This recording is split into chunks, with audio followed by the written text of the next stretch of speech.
Olá, sejam muito bem-vindas ao De Dentro para Fora. Quantas vezes uma prisão emocional, espiritual ou até mesmo relacional tentou te convencer que não havia saída? Mas é justamente nestes lugares de dor, de silêncio, o limite que Deus começa algo novo. Às vezes, o cativeiro é o ponto de partida para um novo destino.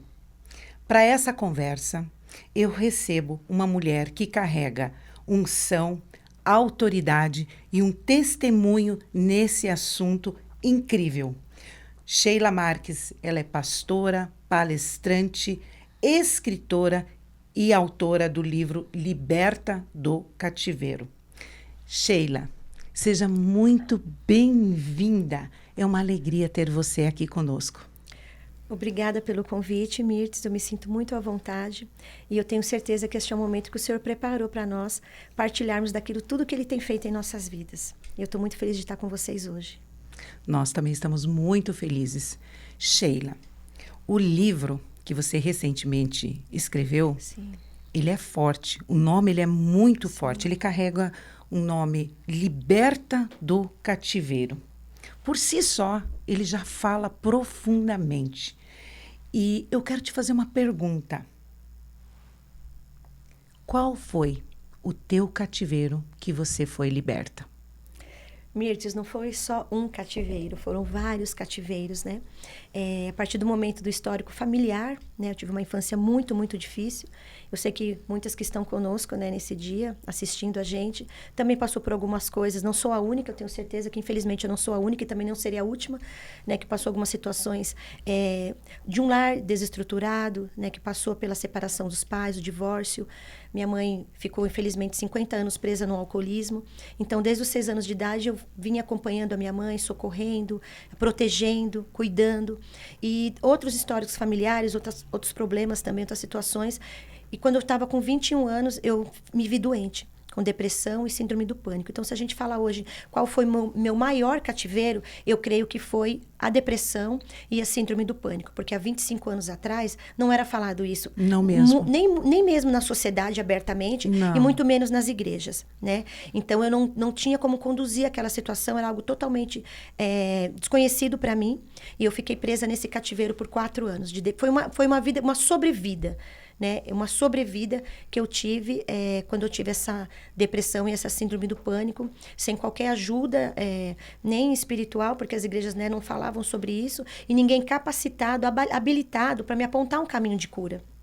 Foi o próprio Senhor que me conduziu a esta cura, né? Infelizmente, minha mãe não tinha condições de me ajudar nessa situação, né? Meu pai também se encontrava ausente, então foi bem complicado. Literalmente, o Senhor me tirou desse cativeiro, mas foi Ele que me tirou dali. Muitas pessoas podem estar ouvindo para você, parece que isso foi muito rápido. Não. Libertação e o próprio cativeiro em si Sim. Não é algo instantâneo. Não. E só quem sabe, quem passou por esse processo. Sim. Ele é doloroso, ele é cheio de curvas, nuances, demorado, não é uma coisa tão rápida assim para vencer. E quais foram os passos nesse processo tão difícil? Quando você começou a enfrentar esse processo, o que te levou a você olhar para ele e entender o que você estava vivendo naquele momento? Foi a fé.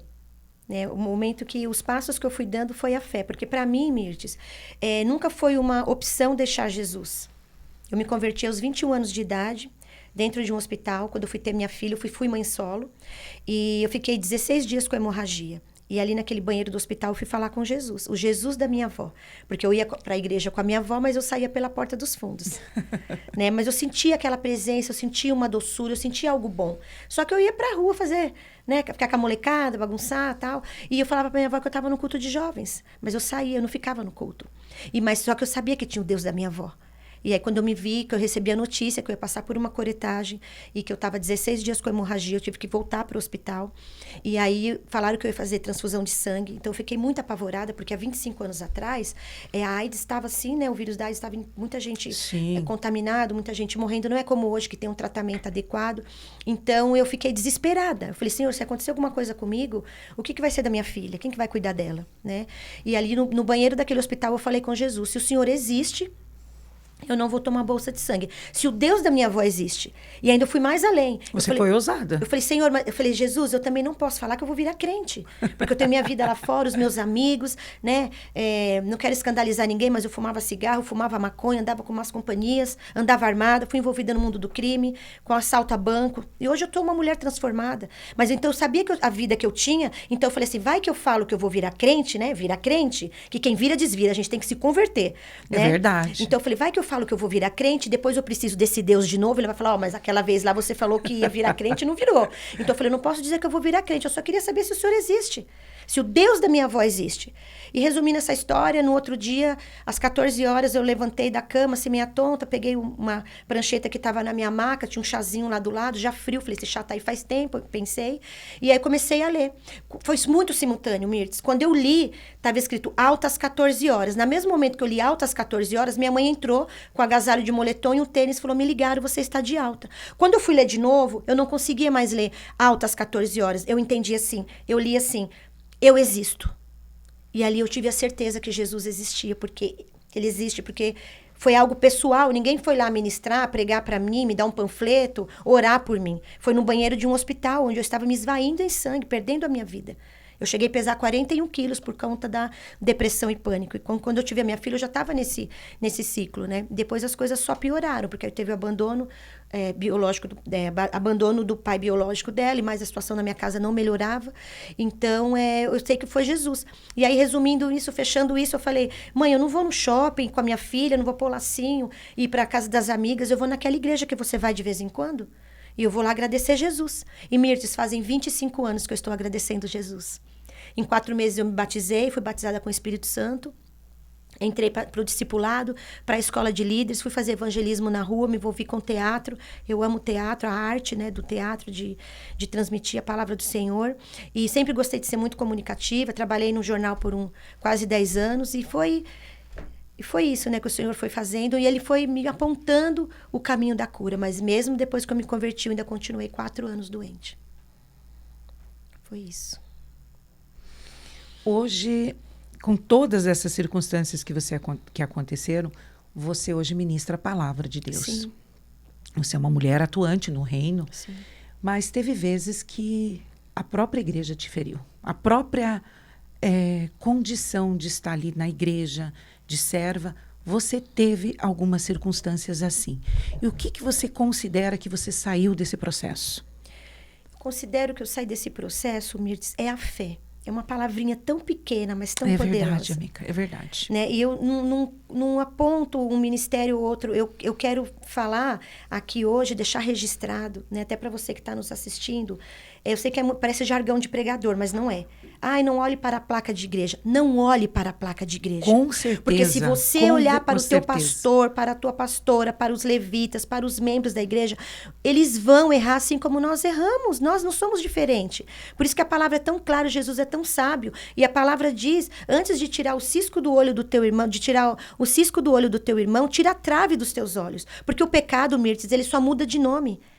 Não tem pecadinho e pecadão. A Bíblia diz, todos pecaram e destituídos estão da glória de Deus. Então, nós só podemos recobrar a glória de Deus em nossas vidas através de Jesus Cristo. Não importa o caminho qual sejamos salvos, que não seja Jesus Cristo.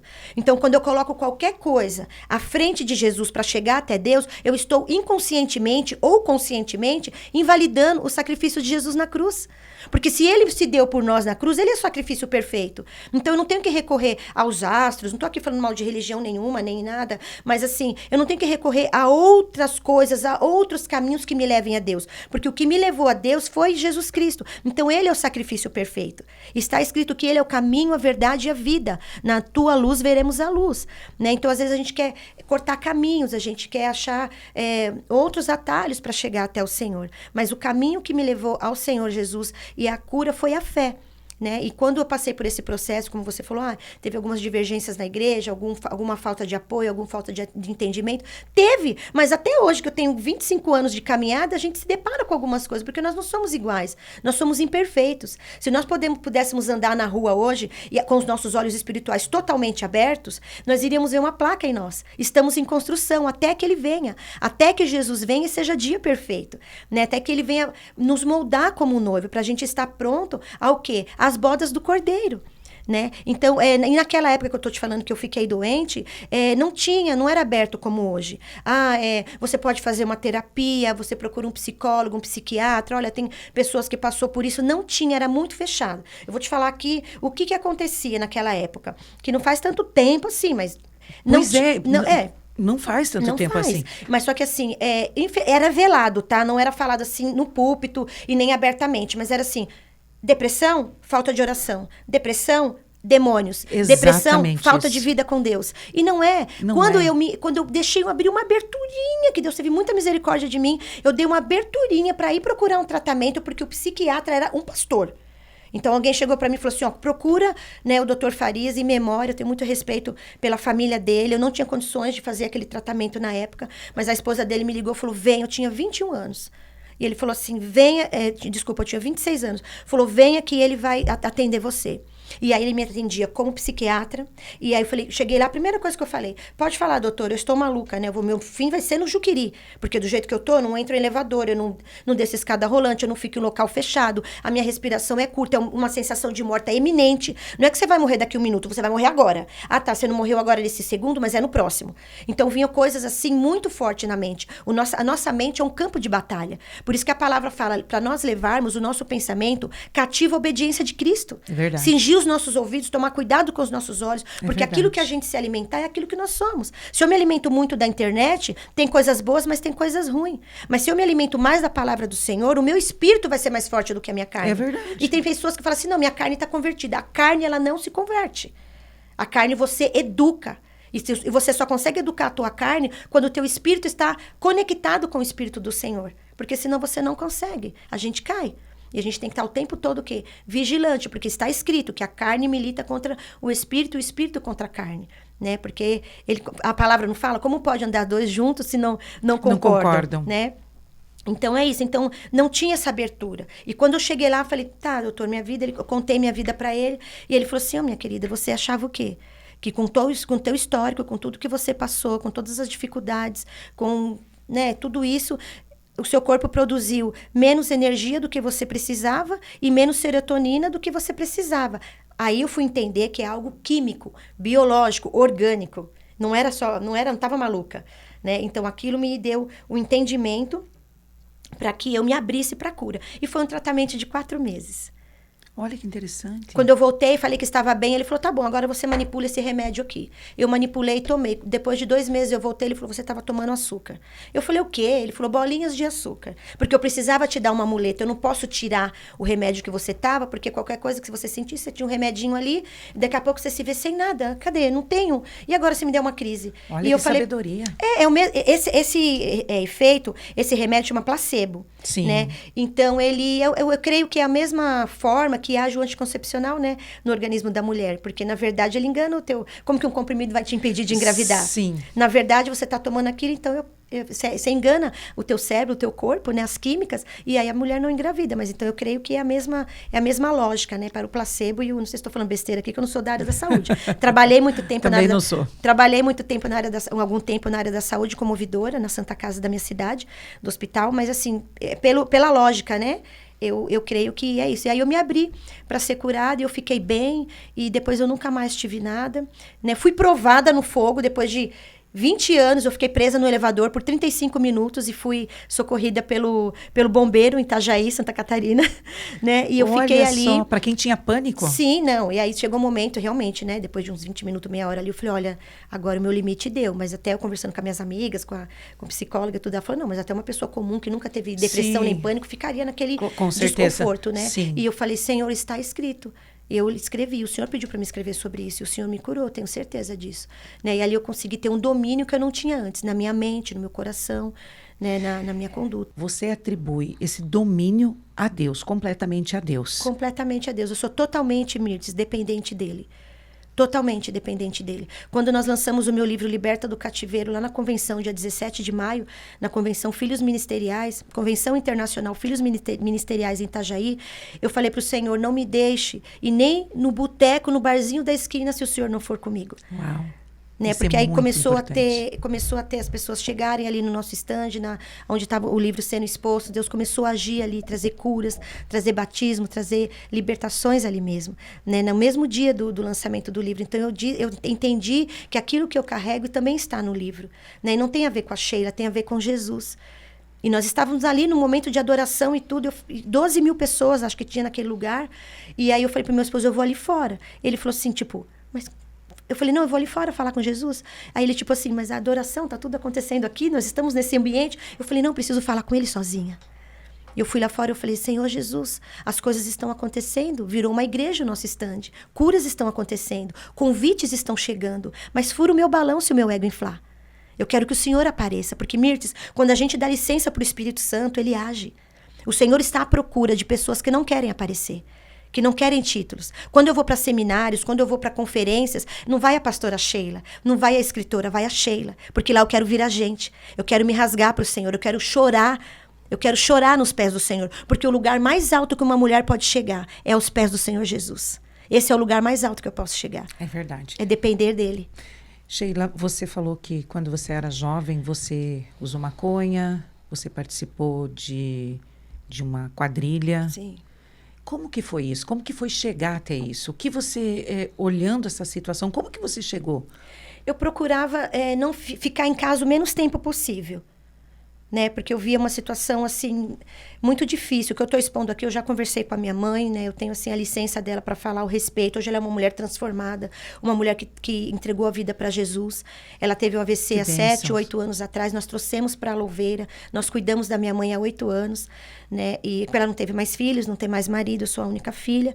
Teve o assassinato da minha irmã há 15 anos atrás, né? A gente pode falar um pouco depois sobre essa questão do perdão, que foi difícil, esse caminho. Pode falar, fique à vontade, Sim. amiga. Então, eu procurava ficar o menos tempo possível em casa. Porque eu via minha mãe bebendo e dançando no espelho o tempo todo, até acabar todas as suas forças. E ali mesmo, ela ficava sobre a sua própria urina e sobre o seu próprio vômito, muitas vezes. Nossa, e aquilo, para mim, era muito, muito terrível, porque eu não tinha condições de tirar ela daquela situação. E mesmo quando ela caía, eu pesava 41 quilos. Eu não tinha como levantar ela dali. Eu chamava um, chamava outro, ninguém vinha, porque eu já estava acostumado. Então, modo de falar grosseiramente, até os cachorros da rua queriam bater na minha mãe. Era em festas, era em almoços, era em casa, era no podia levantar o tom de voz, todo mundo achava que tinha o direito de bater na minha mãe. Então, eu sempre tomava frente, eu sempre comprava briga, eu sempre pedia para não fazer isso. Muitas vezes eu tive que chamar a polícia para minha própria família, para deixar de bater na minha mãe. Era a minha forma de me defender. E muitas vezes também eu era ameaçada, agredida, enfim. Então, eu ia para casa das minhas tias, as irmãs do meu pai, porque lá eu tinha meus primos que tinham mais ou menos a minha idade. Então, só que eu não queria estar na matinê. Eu sempre achei que eu fui à frente do meu tempo, né? Não, matinê, 13, 14, 15 anos, não é pra mim. Eu quero estar onde estão os mais velhos. E aí eu ia com meus primos, né? Eu ia com meus primos. E aí eu comecei a ficar às noites na rua. Às noites na rua. Minha avó começou a querer pôr um pouco de horário para mim chegar, porque eu tava demais. E eu desobedecia isso também. Não tinha limites. E aí você tá na rua, você tá vulnerável, em barzinhos, em pagodes, em baladas, né? E tinha muitas amigas, muitas pessoas, mas quando eu fiz o chá de bebê da minha filha, não apareceu uma. E minha mãe fez uma mesa, nós fizemos uma mesa. E não apareceu ninguém. E na minha casa era muito carro, muita moto, muita gente dormindo, muita gente comendo, usando as minhas roupas, fumando o meu cigarro, enquanto eu tinha o que oferecer. Depois que eu tinha uma filha recém-nascida, eu não podia mais oferecer mais nada, tá com eles ali, né? E aí eu me envolvi tive, né, uma pessoa com quem eu me relacionei, que ele era sangue frio, ele era envolvido com assalto a banco, estrategista, ele era o que operacionava tudo aquilo. Não nos faltava nada, para nossa turma não faltava nada. O que a gente queria tinha, porque era muito dinheiro. Naquela época era assalto a banco de malote, né? Era malote de dinheiros. E ali eu ficava com eles nessa situação. Uma vez, quando eu fiz 18 anos, já tinha um laço de Satanás para que acabasse com o projeto de Deus na minha vida. Hoje eu consigo enxergar isso. Eu também entendi isso. Nós fomos para a praia, contando isso rapidamente, nós fomos para a praia, no Opala preto, rebaixado. 2 eram fugitivos da polícia e 1 estava sob condicional. E ali nós fomos para... é aniversário, né? Meu apelido era Macarrão, né? Ninguém conhecia por Sheila. Ô, Macarrão, é seu aniversário, vamos fazer um bate e volta. Eu aceitei. E quando a gente está com os amigos, você não vai dizer assim, abre o porta-mala aí para mim ver o que tem aí dentro. Você simplesmente vai. De verdade. Eu sabia que eles não eram santos. Eu sabia que eles deviam para a polícia. Mas eu falei, eu não devo? Eu vou. E fui. A polícia nos parou. E tinha mais de, acho que 20 quilos de cocaína, de pasta base de cocaína. E ele falou, isso aqui é tráfico. E vocês vão presa. Por tráfico de droga e formação de quadrilha. Você junto? Junto dentro do carro. E o que aconteceu? Teve ali uma situação, né, com os policiais, que a gente sabe que não é novidade para ninguém, a questão do suborno. Né? Então, tinha muito dinheiro envolvido, muita droga envolvida. Questão de meia hora, eles nos liberaram na rodovia e a gente não teve medo de voltar para casa. A gente continuou e foi para a praia. Com toda aquela situação? Com toda aquela situação. Então, assim, nível de senso de perigo, zero. Né? É isso que eu entendi. Né? Era isso. Mas aí o Senhor, eu me envolvi mesmo com esse pessoal. E aí eu fumava maconha, fumava mesclado. E batia em todo mundo. Do poço. Ia para a bateria da Mancha Verde, né? Sou palmeirense ainda de coração, mas, né? E só torço. Mas eu ia para a bateria da Mancha Verde, ia para os estádios. Se tivesse uma briga, eu não corria. Era homem, mulher, taco de bilhar, garrafa, o que tivesse. Era uma pessoa, acho que possessa por demônios mesmo. Né? Então, era a forma de eu gritar, de eu ser uma pessoa firme, mais violenta, porque eu só pesava... Era baixinha, tinha 41 quilos. Quem quer dar crédito para mim? Então, eu tinha que me impor de alguma forma. Alguém tinha que me respeitar. Nem que fosse pelo grito e pela violência. E que é o que acontece com muitos hoje, né? Infelizmente. Querem ser aceitos pela sociedade. Querem ser admirados, ainda que suas atitudes não sejam admiráveis. Infelizmente. É isso. Sheila, que forte esse teu testemunho. Sim. Não é para qualquer um passar o que você passou e se manteve viva. Porque geralmente quando entra num nível desse que você entrou, se diz ou sai morto ou sai preso. É. E você saiu para a igreja. Sim. E hoje você está ministrando a palavra, escreveu um livro, está indo embora para Portugal. Sim. Conta um pouquinho sobre Portugal. Então, essa história de Portugal foi assim, em 2020, Mirtes, o Senhor, eu entrei para fazer um devocional no meu quarto, e o Senhor falou assim, escreva um livro, e estendeu sobre mim a bandeira da Europa, e eu vi o país da Alemanha.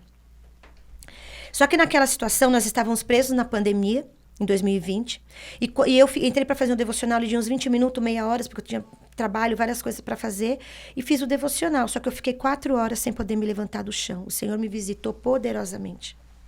E eu não conseguia me levantar do chão. Tamanha foi a glória do Senhor ali. E ele falou assim, escreva um livro.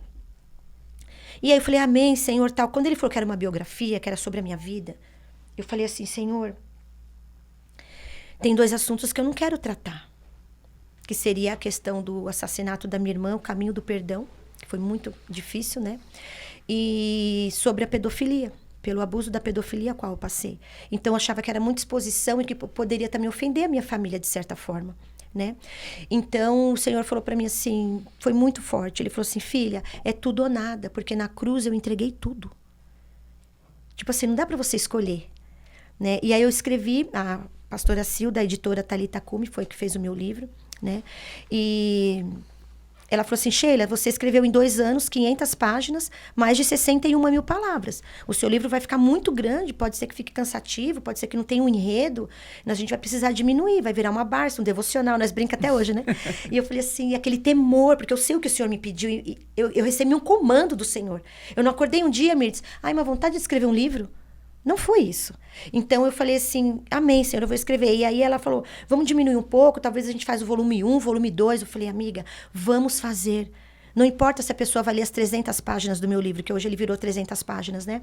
E teve uma redução, mas não de histórias, da parte mesmo da edição dele, né? E aí eu falei, não vamos tirar, fiquei desesperada. Eu falei, porque o Senhor pediu para mim escrever tudo, e vai que a história que a gente vai tirar é o que a pessoa precisa ouvir, precisa ler. Então, vamos fazer. E aí, quando eu caí em mim, depois daquelas 4 horas, já atordoada de tanta glória de Deus, e o Senhor, eu tinha entendido tudo que Ele tinha trazido para mim, eu falei, Senhor, agora vamos conversar?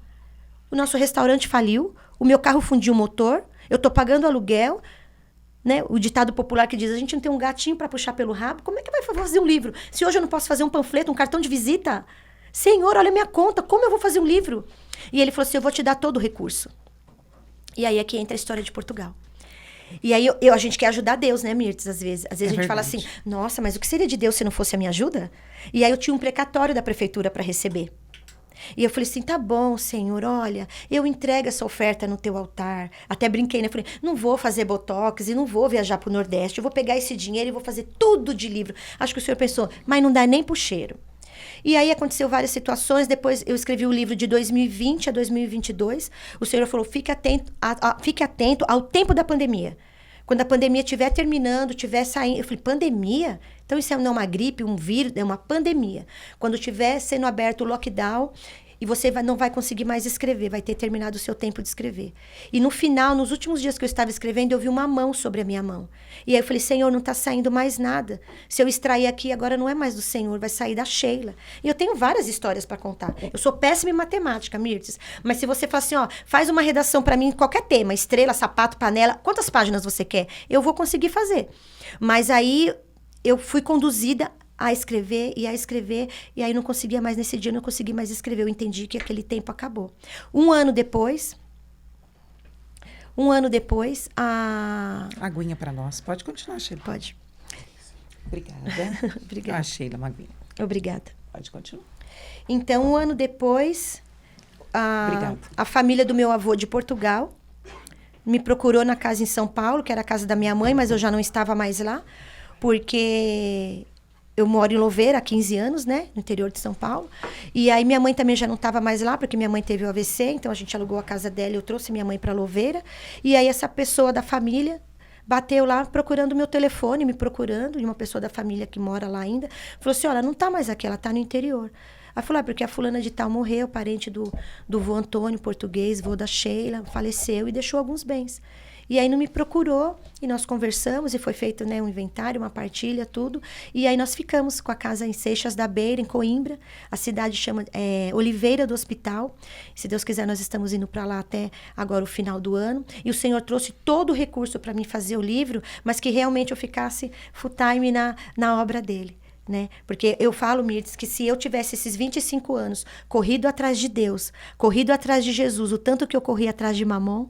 Quem é Mamon? O Deus da riqueza, né? O Deus da... Não que você não pode prosperar. Acabou aquele negócio que, é crente, tem que ter uma vida humildezinha, sem nada, só o básico para comer, e a Bíblia, né, embaixo do braço com o terno surrado. Eu queria saber quem inventou isso. Quem inventou isso? Eu queria saber. É uma mentira, né? É uma mentira É uma total, mentira de Satanás, mas certeza. Que a religiosidade alimentou. Exatamente isso, Tá? porque não tem Ele na inseriu palavra isso nas igrejas, Sim. mas a religiosidade abraçou aquilo. Tanto que muitas pessoas hoje, se vê um pastor, um bispo, um apóstolo próspero, fala assim, nossa, tá roubando a igreja. Imagina. Não entende que a prosperidade vem do Senhor. Então eu falo isso porque eu estava na igreja, eu falo que eu corri atrás de Mamon inconscientemente, tá? Sim. Eu não estou aqui falando, ela é inocente, não. Mas eu tinha que trabalhar, eu tinha que pagar aluguel. Nós já moramos em 14 casas.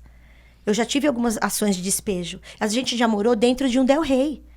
Para a gente não perder nossos móveis, nós guardamos os nossos móveis em outro lugar e deixava apenas os produtos de higiene pessoal, para quando a gente chegasse do trabalho, a gente entrasse em casa, tomasse um banho, dormia, levantava o colchão na parede e ia para o trabalho, até a gente conseguir uma outra casa. E hoje o Senhor nos restituiu, nos deu casa no Brasil e nos deu casa em Portugal. E alguns bens para que a gente pudesse o quê? Descansar neste lugar que o Senhor colocou, mas no tempo dele, porque talvez se ele tivesse nos dado antes, liberado antes, a gente tinha estragado tudo e não tinha entendido o propósito. Isso né? é um fato. Isso é um fato. Então, e aí aconteceu tudo isso, e aí o Senhor falou, eu vou te dar todo o recurso. E aí eu entendi.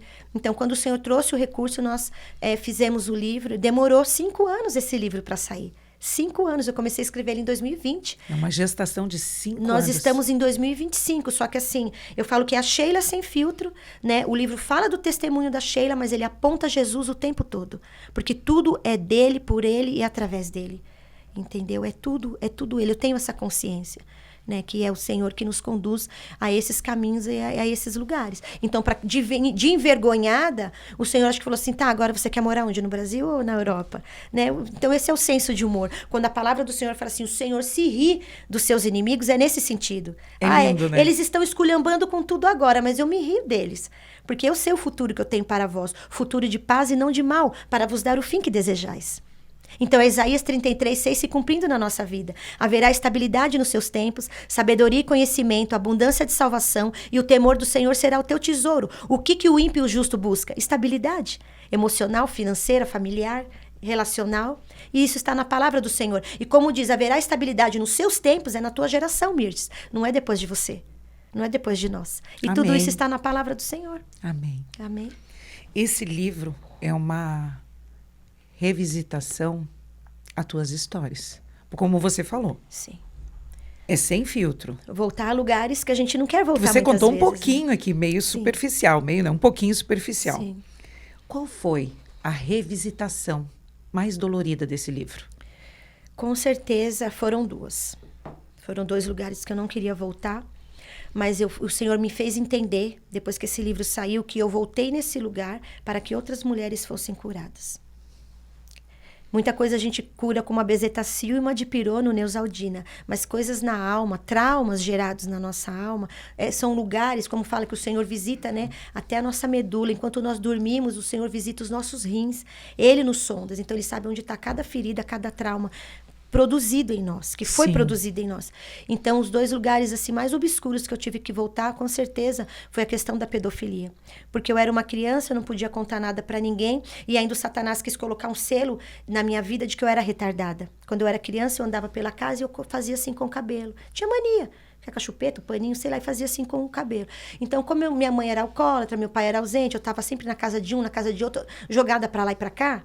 Então, viu, não repara não, quando a filha do Odair e da Sandra chegar, ela é retardada, tá? Então, se eu fosse fazer, quando eu cresci, se eu fosse fazer uma entrevista de emprego, eu não passava, é uma retardada. Se o menino não queria namorar comigo, o rapazinho da escola. Também eu sou retardada. Tirava notas baixas na escola. Claro, eu sou retardada. Usava isso como desculpa. Eu absorvi, não era nem desculpa. Eu absorvi. Eles disseram que eu sou retardada, eles são a minha família, então eu sou. Eu era uma criança. Eu não tinha discernimento de saber se eu era ou não era. Né? Então, naquela época, eu também falava muito isso. De ser retardada. Então, eu voltei nesse lugar da pedofilia, né? Então, eu achava que ninguém ia acreditar em mim. Por eu não querer deixar de estar na casa dos meus familiares, eu não contava pra ninguém, porque aí, de certa forma, minha mãe ou minha avó não ia deixar eu estar lá, mas também em casa eu não queria ficar, por conta da situação mesmo familiar. Então, eu voltei e depois de 38 anos, Mirtes, 38 anos, essa pessoa ficou sem me ver. Essa pessoa não conheceu os meus filhos, essa pessoa não foi no meu casamento. Mas 38 anos depois, mesmo tendo liberado perdão no mundo espiritual, declarado com a minha boca que eu liberei o perdão, eu quis fechar esse ciclo.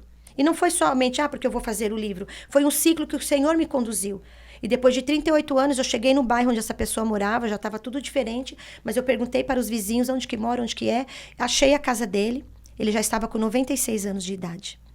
Então, chegando lá, eu fui muito bem recebida por essa pessoa, pela esposa dele. E aí, pediu para me aguardar um pouquinho na sala. Parecia que todos os demônios do inferno foram ali me visitar. Ânsia de vômito, tontura, dor de cabeça, tremor. Eu lembrava das mãos dele, eu lembrava da voz, eu lembrava do que ele fazia. O cheiro também. O cheiro. E quando eu tomava banho, era um sufoco. Então, quando eu tinha crise de ansiedade, era a mesma sensação que eu tinha quando eu tinha 8, 9, 10 anos, que eu tomava banho e ele batia na porta insistentemente para mim abrir a porta. E eu tomava banho, faltando ar, passando mal. Calma, já vou abrir. Então, quando eu me secava e eu me cobria e colocava a minha roupa, era como uma proteção. Então, eu nunca deixei ele fazer realmente aquilo que ele queria. Mas era uma ansiedade, eu sabia que eu tinha que obedecer, que eu devia o respeito. Então, eu voltar nesse lugar foi muito difícil. Mas eu voltei lá, meu esposo me acompanhou até lá. Foi 2 ambientes. Enquanto eu aguardava na sala, quando eu entrei no quarto, a glória de Deus veio. Muito forte. E eu olhei para ele, depois de 38 anos, com um olhar de misericórdia. E eu falei assim, começamos a conversar. Quando eu vi que a conversa foi muito pro lado social, como é que tá sua mãe, seu pai, o gato, o papagaio, o cachorro? Eu falei, olha, eu vim aqui com um propósito. Eu vim aqui porque a graça do Senhor Jesus me alcançou. Eu vim aqui porque eu fui alcançada pelo perdão de Jesus e eu preciso do perdão dele todos os dias. Eu não vim aqui porque humanamente eu não teria condições. Mas eu vim aqui, fulano, para te dizer que anjos e demônios, principados e potestades, céus e terras ouçam, você está perdoado por mim. Porque só que eu chamei o pecado pelo nome. Eu não fui na condição de Satanás, de acusar, porque a Bíblia diz que ele acusa de dia e noite. Eu não fui na condição de Satanás de acusá-lo, mas a Bíblia nos ensina, né, a chamar o pecado pelo nome. Porque o salmista Davi dizia, enquanto eu me calei, envelheceram os meus ossos. Né? Então eu disse, quando eu era uma criança, você me tocou onde não devia. Quando eu era uma criança, você me falou coisas que não deveria. E quando eu era uma criança, era para você ter me amado e me protegido. Mas em nome de Jesus, isso ficou no passado. Eu vim aqui te perdoar. E que anjos, demônios, principados e potestades ouçam, você é um homem livre. E 32 dias depois ele faleceu. Que forte. Foi um ciclo. Que forte. E aí, você precisa ir lá, tal, você acha que você vai? Algumas pessoas comentavam comigo. Eu falei, não, gente, eu já fui para encontro, reencontro, desencontro, já perdoei no mundo espiritual. Mas aí, quando foi para mim me arrumar para ir lá, eu tive uma experiência muito forte, Mirtes, com Deus. Eu falei pro meu marido, coloca um louvor, porque eu acho que Deus ainda quer fazer alguma coisa antes da gente sair. Ele falou, você vai mesmo? Eu falei, vamos. Quando eu peguei meu cabelo para arrumar, a primeira mecha do cabelo que eu peguei, eu escutei a voz do Senhor, a voz dele é inconfundível. Eu escutei o Senhor dizendo assim, agora eu sei, Sheila, que eu posso te pedir qualquer coisa. Ali eu soltei aquele aparelho de Babyliss, eu falei, nego, comecei a chorar, ele falou, o que foi? Eu falei, o Senhor falou que agora ele sabe que pode me pedir qualquer coisa, o que mais ele vai me pedir? Mas agora, hoje eu entendo que assim, olha, se uma pessoa te ofende, se ela se converte, ou se ela tem um lapso de noção, ela vai um dia te pedir perdão. Mas a pessoa ofendida, ir lá liberar o perdão, é a contramão do mundo. Com certeza. O natural seria o quê? Talvez a pessoa que fez o ato da pedofilia, ou que te ofendeu, te caluniou, te trair, vir até você e falar, você me perdoa, eu não devia ter feito aquilo, ter falado aquilo, ter deixado de te ajudar no momento que você precisava. Esse é o caminho natural. É o caminho natural. Agora, a pessoa que foi abusada, ir lá e pedir o perdão, então agora, hoje eu entendo por que o Senhor falou assim, olha, agora eu sei que eu posso te pedir qualquer coisa, porque ele quis dizer assim, eu sei que você foi lá por amor a mim. Eu sei que você matou a sua carne. Você falou, Sheila, fica quieta, vou lá. Você colocou a tua carne no lugar e você fez aquilo por amor a mim. Foi como se eu tivesse feito uma prova de amor ao Senhor. E além disso, eu entendo como um padrão também. Sim. É um padrão dos céus. Sim. Porque quando Jesus fala, né, dá outra face, é isso que você fez. Isso. É sobre isso. É sobre isso. Entender que nós não devemos carregar essa ofensa. Não. E além de nós sermos ofendidos, você foi lá pedir perdão para o ofensor. Eu fui liberar o perdão. E além de tudo, pedir perdão e liberar o perdão. Liberar perdão.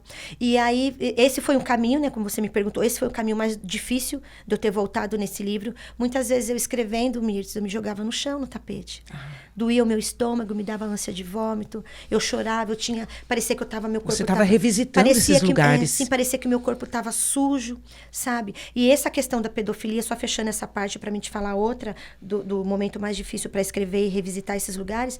E isso trouxe um problema também no meu casamento. Algumas brincadeiras, algumas intimidades, né, de casal ali no dia a dia, eu pedia para não fazer, para não brincar. Até que um dia, Mirtes, eu me posicionei. Eu falei, Senhor, a terceira dobra desse casamento é o Senhor que tem que estar aqui. Eu não casei com meu marido e com fulano de tal. Ele não tem que estar no meu leito. Ele não tem que estar na minha casa. O meu marido tem liberdade comigo. E eu não vou mais me sentir ofendido ou revisitar esses lugares. Porque eu sou uma pessoa curada no Senhor. Então, em nome de Jesus. E ali eu me posicionei contra Satanás. Eu falei, Satanás, em nome de Jesus, todas as memórias, todas as revisitações, eu te repreendo agora em nome de Jesus. Porque a terceira dobra do meu casamento, do cordão que não se rompe facilmente, é o Senhor Jesus. Então, é eu e meu esposo e o Senhor Jesus. E a partir daquele dia, eu fiquei livre, né, para viver um casamento na sua plenitude. E respondendo o que você me perguntou, o outro lugar difícil que eu revisitei, Mirtes, foi o assassinato da minha irmã. Foi o assassinato da minha irmã. Meus pais se separaram, eu tinha 6 anos. E minha mãe conheceu uma outra pessoa, engravidou, teve uma filha. Eu estava, acho que com uns 16, 17 anos, quando a minha irmã nasceu. Como a minha mãe tinha esse problema com o alcoolismo, então eu que dava banho, eu que levava para o hospital, eu que penteava o cabelo, eu que levava para a escolinha, para a igreja comigo. Então era como uma filha para mim. Aos 13 anos de idade, ela começou a se envolver com drogas na escola. E a gente não sabia. Eu já estava na igreja, já estava convertida. Mas ela lá, com os 9, 10 anos, ela já manifestava demônios. Né? Eu quero dizer aqui que o Satanás e seus demônios, eles não têm dó, porque é idoso. Né? A gente já expulsou demônios de uma idosa de 98 anos. Nós ficamos com medo até de machucá-la, de quebrá-la, de conduzi-la. De tão frágil. Que ela era. E ele não tem dó. E de criança também não. Não tem dó. Mas tem crente que não quer falar sobre isso, tem cristãos que não querem falar sobre isso, entendeu? Porque fica tudo velado, né? Porque isso só acontece, só é despertado em nós quando nós entendemos a nossa identidade espiritual. Quando nós entendemos quem o Senhor nos colocou com Ele nas regiões celestiais, acima de principados e potestades, e que Ele nos deu autoridade para pisar serpentes e escorpiões. Hoje a gente vai em lugares que se cai uma pessoa possessa por demônios, a pessoa sai correndo, chama o pastor, chama alguém, ela tem medo. Mas é porque ela ainda não entendeu quem ela é. Que ela pode se sobrepor sobre aquilo, não por ela mesma, mas no nome de Jesus. Com certeza. Então acaba o medo. E esse foi um dos motivos que eu me submeti à pedofilia. Quando eu era colocada para dormir na sala, eu era atormentada por demônios. Eu via bruxa, eu via palhaço, defunto, fantasma, tudo que você possa imaginar. Se eu fosse num velório, Mirtes, eu ficava um mês sem dormir. Porque eu ficava aquele negócio aparecendo para mim. Então eu corria para a cama desse casal e ficava lá. E sempre era colocada para dormir do lado dele. Com a desculpa que a mulher se mexia muito e tal, então eu me submetia. Entre aspas, para mim era melhor, entre aspas, logicamente, ficar ali do que ser atormentada por aqueles demônios, que puxava minha coberta, puxava meu pé, eu via. Então eram demônios querendo mesmo me atormentar, para mim me submeter à pedofilia, entendeu? Então, aí voltando da minha irmã, com 13 anos ela se envolveu com drogas, e eu internei ela, Mirtes, em 4 clínicas particulares. Naquela época eu não tinha salário. Todo o salário que eu trabalhava no jornal, eu trabalhei no jornal Shema News, que na época era o maior jornal do segmento evangélico no Brasil. Eu trabalhei alguns anos nesse jornal, então eu fazia permutas com as clínicas de recuperação. E nós temos um problema muito sério no Brasil. Nós temos algumas clínicas de recuperação para mulheres, porém não para menores de idade. Então, foi muito difícil conseguir um lugar para minha irmã, mas eu internei ela em 4 clínicas particulares. Ela fugiu de todas. Teve algumas overdoses, ela já foi encontrada em Matagalés, estuprada algumas vezes, até que um dia, infelizmente, chegou a notícia de que minha irmã tinha sido assassinada. E guardaram o corpo dela por 8 dias. Nós descobrimos 16 dias depois, porque passou no Fantástico, passou no Datena, passou em rede nacional, que uma moça foi encontrada morta no pátio de uma escola, né, com sinais de abuso sexual e com politraumatismo craniano. Então, foi muito duro o que ele fez com a minha irmã, né? E eu deixo aqui também, sabe, Mirtes, eu peço aqui licença para deixar minha indignação aqui, porque ele foi condenado a 16 anos pelo assassinato e 14 pelo estupro. Ao todo, são 30 anos. E como que passou 15 anos do assassinato da minha irmã e esse homem está na rua hoje? Para mim, para a família, nós entendemos assim, que um crime ou outro saiu impune. Porque se ele pegou 30 e ficou 15, mas é a lei, é o estatuto. Não importa, ele foi condenado pelo Ministério Público e foi a júri popular, porque caiu na mídia, teve toda uma repercussão. Ele foi condenado a 30 anos, então ele cumpriu 15 anos. Então eu entendo o quê? Que o assassinato ou estupro, ele não pagou. Para mim, eu penso assim. Eu deixo aqui a minha indignação, as nossas leis brasileiras. A nossa né? também. A nossa indignação, né? Então, aí depois que descobriram, a gente foi pro DHPP e aí passou a doutora Elizabeth Sato falando no Fantástico que em algum lugar no Brasil alguém estava procurando uma moça que tinha sido encontrada morta. Aí colocaram a condição, será que ela não era andarilha, não era indigente, sem família? Não, ela estava com as unhas feitas, tinha dentes obturados e estava bem vestida. Ela tem família. Só que foram procurar a família da minha irmã no Rio de Janeiro, em Brasília, em Belo Horizonte, em Minas Gerais. Porque tinha alguns boletins de ocorrência por desaparecimento por ela ser menor de idade. Minha mãe ia com ela, às vezes, ao CAPS e também o Conselho Tutelar acompanhava aquela situação por conta de denúncias da escola.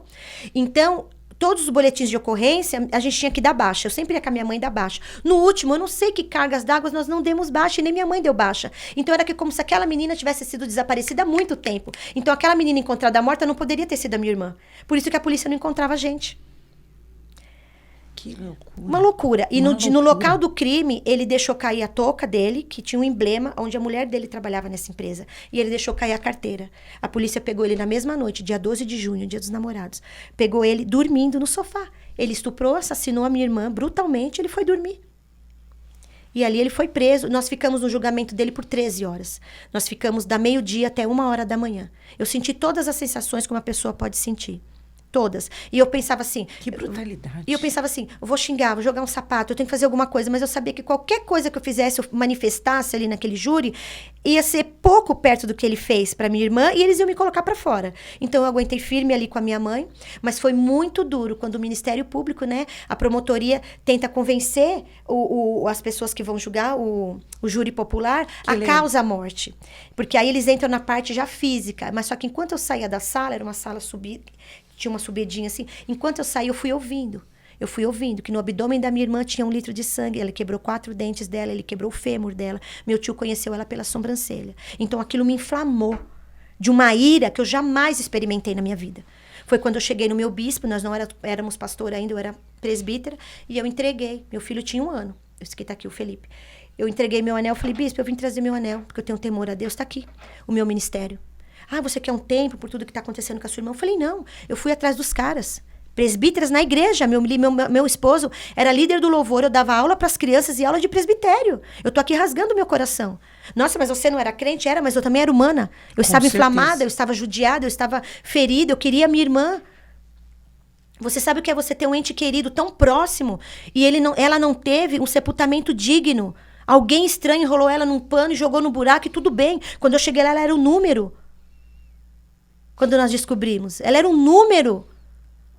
Uma indignação de rasgar o coração. Sim, eu cheguei, planejei isso por quase 3 meses. Meu marido falou, olha, cuidado pra você não ficar chorando muito, não cair na depressão, ficar doente novamente, cuidado e tal. Meu marido é o meu Boaz, né? É aquele que, quando eu me converti, que eu conheci ele, eu falei, nossa, eu tenho que ter um pouco de hombridade, vou falar pra ele que eu tô doente.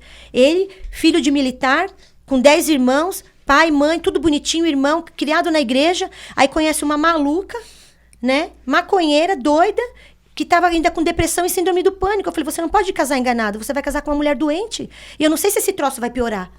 Ele só pegou no volante do carro e falou, Jesus vai te curar. E eu vou casar com você assim mesmo. E fazem 20 anos que nós estamos casados. Que lindo.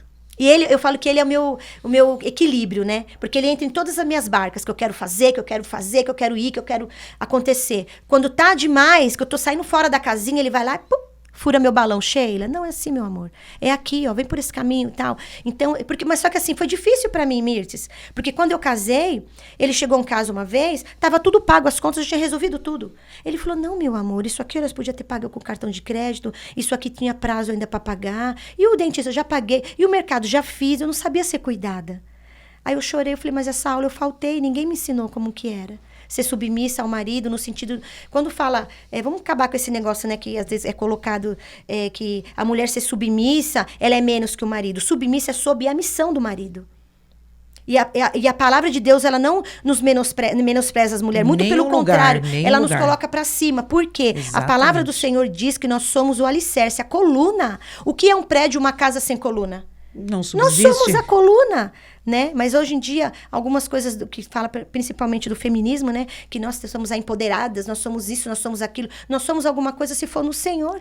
E quando fala mulher submissa, mulheres, em nome de Jesus, entendam isso. Quando fala mulher submissa, é sobre a missão do marido. Sobre a missão. Não capacho. Não capacho, né? Então, aí aconteceu tudo isso com a minha irmã e eu entreguei mesmo meu anel para aquele bispo e ele chorou. Né? Eu vou mandar esse vídeo para ele, chama Bispo Jorge Camisawa. Ele foi um pai para mim. Eu pensei que ele ia falar, chama os intercessores. Meu Deus, chama o marido dela, a mulher tá maluca. Eu falei assim, bispo, já tá tudo certo.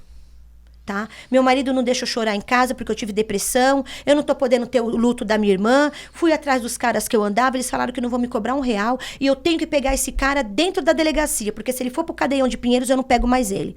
Mas só que assim, a minha urgência em pegar esse cara, Mirtes, não era só a parte física, era a parte de que eu tenho tanta noção do que é o plano da salvação, que eu justifiquei para o meu bispo. Eu falei, bispo, sabe por que nós vamos pegar ele? Porque se ele for para a cadeia, alguém vai pregar o evangelho para ele. Ele vai se arrepender. E ele vai para o céu igual eu, que nunca matei ninguém. Então, se eu fazer algum mal para ele, eu limpo ele da sociedade, faço um favor para a sociedade. Dou a mão para ele, vai os 2 assassinos arrependidos para o céu. Ele que matou a minha irmã e eu que matei ele. Tem lógica, a conta fecha.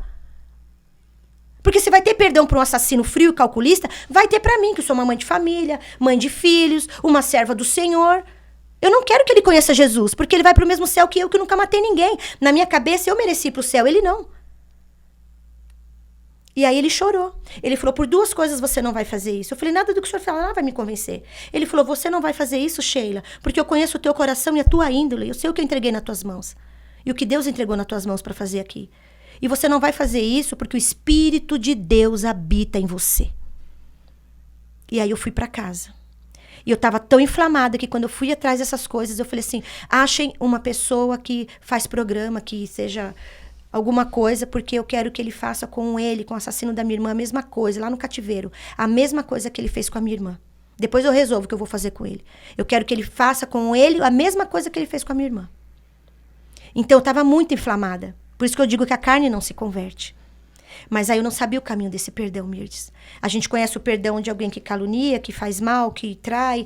Enfim, tantas coisas, né? Afrontas, falta de cuidado, menosprezo, frieza. Mas eu falei, meu Deus, Como que eu vou perdoar um homem desse que pega uma menina saudável, linda como era a Sêmia Beatriz? Ela era linda, bispa. Bispa, receba aí. Ela era linda, ela era linda. E eu falei, como é que perdoa um cara que pegou uma menina saudável, cheia de sonhos, ela queria ter filhos? Como que perdoa? Como que perdoa? Aí eu comecei a exercitar. Senhor, eu não sei esse perdão, eu não conheço, mas por causa da tua cruz eu perdoo. Aí no outro dia a mesma coisa, com ódio, com raiva, tá? Essa é a palavra. Senhor, por causa da tua cruz eu perdoo, eu levo esse homem à cruz. Eu não tenho capacidade, mas pela tua cruz eu perdoo. Por amor a ti eu perdoo. Por reconhecer o teu sacrifício na cruz eu perdoo. Então esse livro, ele acaba sendo uma quina onde a pessoa não tem para onde correr, Mirtes. Por quê? Se eu não perdoo, eu me coloco acima de Cristo. Eu me coloco acima de Cristo. Cristo pode ser ofendido, levado como ovelha muda ao matadouro, morrer por nós e nos resgatar a Deus. O véu do templo se rasgou e nós tivemos acesso de novo ao trono da graça. Só que a Sheila não pode ser ofendida. Então ela não pode perdoar. A Mirtes não pode ser ofendida. Aliás, é a Mirtes, mas Jesus pode. Então quando nós não perdoamos, nós sim nos colocamos acima de Cristo, acima da cruz. E é assim que é o perdão. Tem perdões que só são liberados através da cruz. Esse é o capítulo Uma Lição sobre o Perdão? Uma lição sobre o perdão. E é uma lição sobre o perdão. É uma lição sobre o perdão. Porque como você falou, você perdoar uma ofensa, mas perdoar um assassinato desse é só com Jesus. E você sabe que algumas vezes que eu expus isso na internet, muitas mulheres, nossa, tá protegendo o agressor, o abusador. Que perdão, é pena de morte, é não sei o quê. Eu falei, sim, na minha justiça própria é. Exato. Mas então, quem é espiritual diz o quê? Discerne as coisas espirituais. Nem que para isso leve um tempo, sim, mas acaba discernindo. Sim, e o que eu coloco no livro que é uma verdade pura que o Senhor me revelou. O perdão, ele não é sentimento. Ele é uma decisão. Não é uma decisão. Não é porque no outro dia você não vai sentir raiva ou você vai sentir raiva que é uma régua para você dizer se você perdoou ou não. Eu decidi perdoar. Todos os dias a gente decide perdoar. E quando vem aquele sentimento de novo, perdoa de novo. Senhor, me puxa de novo para a cruz. É pela tua cruz que eu consigo perdoar. E na época, né, minha mãe, eu tenho que desenterrar, tenho que fazer o velório, tenho que não sei o quê. E eu falei, não, mãe, eu tive esse discernimento mesmo em tanta meia dor. A tanta dor. Eu falei, mãe, não vamos fazer isso. Tirar e fazer um novo sepultamento, porque Deus conhece a nossa estrutura. Se Ele não permitiu um velório e um sepultamento, é porque Ele conhece a minha estrutura e a sua. Talvez, Mirtes, se isso tivesse acontecido, se isso tivesse acontecido, eu teria concluído o plano. Que você não concluiu, né? Que eu não concluí. Só para terminar, você não concluiu. Não concluí. E fechando isso, eu estava na sala da minha casa uma vez e eu me revirava, eu orava, eu chorava. Era vigília, era culto, era monte, sobe monte, desce monte, Deus não falava nada. E eu falei, Senhor, eu preciso saber se minha irmã foi salva, eu preciso saber se no último momento ela entregou a vida para o Senhor. E ali o Senhor me visitou, né? De uma forma tremenda. Eu sei que muitas pessoas às vezes levam isso pro misticismo, eu não estou aqui nada disso. É a pura revelação do Senhor. Eu vi um balanço, eu vi uma sandália de romano, uma roupa branca, e eu vi minha mãe no colo de um homem num balanço. Aquele dia, Mirtes, minha alma quietou. Aquele dia eu entendi que a Sêmia está com Jesus e que a nossa separação não será eterna, que na glória nós vamos nos ver ainda. Estamos finalizando aqui, mas antes de finalizar, bem rapidinho, o que você falaria para aquela mulher que escutando esse vídeo, escutando as tuas palavras, Sim. ela se sente presa ao cativeiro? O que você falaria para ela? Mirtes, eu lendo o esboço ontem, né, sobre algumas coisas que nós iríamos abordar hoje, veio duas coisas à minha mente. Primeiro lugar, não abandonar Jesus. Jesus, ele não é uma opção. Não colocar uma condição assim de largar a fé. Primeiro lugar, manter a fé. Mas eu acredito em Deus, tá? Todo mundo acredita em Deus. Eu acredito, não largar a fé no sentido de buscar a Deus, de buscar o Senhor e principalmente buscar ajuda, Mirtes. Seja com psicólogo, seja com terapia, seja com psiquiatra. As pessoas rotulam a psiquiatria como se fosse só coisa para quem é louco, para quem, né? De forma só nenhuma. Toma remédio ali para controlar e tal. Não, são as químicas do nosso corpo. Nós estamos no século XXI e talvez tem mulheres nos assistindo agora que não sabem que essa depressão e essa ansiedade pode ser um acúmulo de que alguma forma o seu corpo ia reagir. Tem pessoas que têm psoríase, tem pessoas que têm esofagite, tem pessoas que têm dores de cabeça, tem pessoas que têm descamação na pele. E tem pessoas que têm ansiedade. É o teu corpo sinalizando para você, você não está bem. Então, procurar ajuda você Exato. pode. E aonde que entrou e sai também a religiosidade disso? Se eu quebrar a perna, por que eu tô sendo hipócrita? Se eu quebrar a perna, eu não vou pôr um gesso na minha perna? Vou. Se minha pressão subir, eu não vou lá no posto, no médico, tomar uma injeção para minha pressão baixar, um remédio? E Vou. óculos? Eu não tô enxergando bem, eu não vou no oculista? Vou. Por que se eu tiver depressão, ansiedade, pânico, é uma coisa imediata da minha vida, um tempo à frente de mim, tiver muito doente, por que eu não posso procurar ajuda? Quem falou? Quem falou que eu sou menos cristã?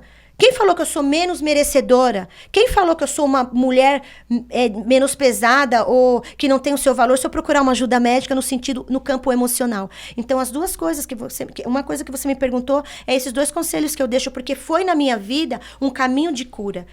Não deixei largar Jesus para mim nunca foi uma opção. Tá? Quando eu recebi a notícia da morte da minha irmã, eu ouvi audivelmente, você perdeu. E quando os jornalistas do Brasil todo chegou na minha casa para saber do assassinato e aquela repercussão toda, eu não sabia falar. Eu só tomava cuidado com o quê? De não negar Jesus com a minha boca.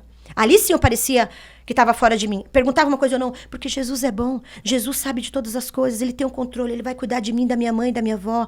E a pessoa perguntava coisas pesadas, mas Deus sabe, eu nunca vou negar minha fé. Porque eu sabia o que eu tinha ouvido naquele carro, e eu sabia que se por um minuto eu negasse Jesus, Satanás me levaria para um caminho sem volta, talvez, de resgate e salvação. Porque ele só queria uma brecha para que eu negasse Jesus. Igual quando ele fez com Jó. Claro que ele te glorifica. O Senhor dá tudo para ele, ele tem filhos saudáveis, casas, bênçãos, terras. Né? Tira tudo dele para ver se ele não vai te negar bem na sua face. E eu me vi naquela situação. E eu procurei não negar Jesus. Então é isso. Mulheres, não percam a sua fé. Que Jesus não seja uma opção para você, mas que ele seja o centro da tua vida. Ah, mas a minha fé é pequena. Se a sua fé for do tamanho de um grãozinho de mostarda, você pode transportar um monte. Né? Então, em primeiro lugar, a fé em Deus, a fé que vai dar certo, a fé, eu herdei isso do meu pai, tá? O meu pai é uma pessoa persistente.